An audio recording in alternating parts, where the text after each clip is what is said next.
প্রথমে আমি একটা বাটিতে করে এক বাটি ময়দা নিয়েছি আর একটা ডিম নিয়েছি।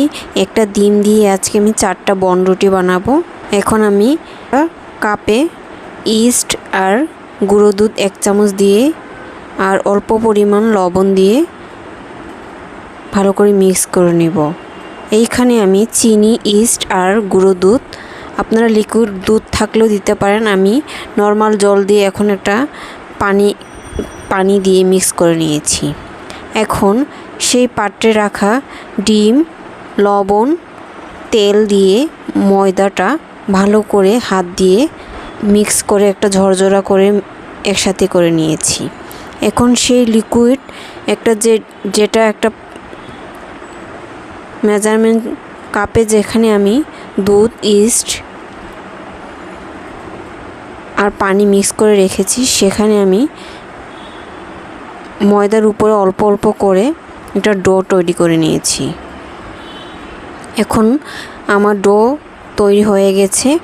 উপরে যাতে শুকিয়ে না যায় সেজন্য তেল ব্রাশ করে ঢাকনা দিয়ে আমি এটা 1 ঘন্টার জন্য রেখে দিয়েছি।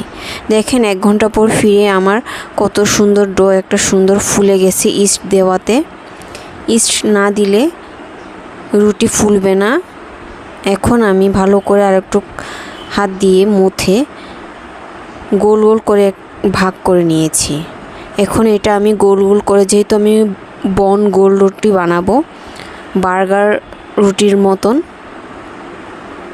এখন আমি হাত দিয়ে হালকা হালকা করে চেপে চেপে একটা গোল শেপ করে নিয়েছি। আপনারা বাসায় এইভাবে হোমমেড বন রুটি বানিয়ে খেয়ে দেখতে পারেন।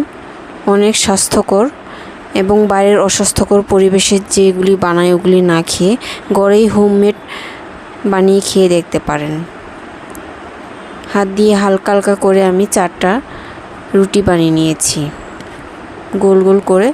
এখন আমি সেটা একটা পাত্রে, যেখানে আমি যে থালাতে করে বানাবো সেখানে তেল অল্প করে ঢেলে নিয়েছি। আপনারা ঘিও ইউজ করতে পারেন। এখন আমি একে একে রেখে দিচ্ছি।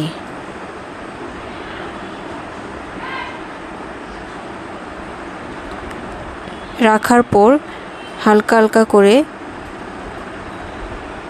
সেখানে আমি অল্প অল্প করে হলুদ কালারের ডিমের কুসুম সেটা উপরে আমি কালারিংয়ের জন্য হালকা করে দিয়ে নিচ্ছে কাঁটা চামচের সাহায্যে। আপনারা ব্রাশ থাকলেও ব্রাশ দিয়েও করতে পারেন।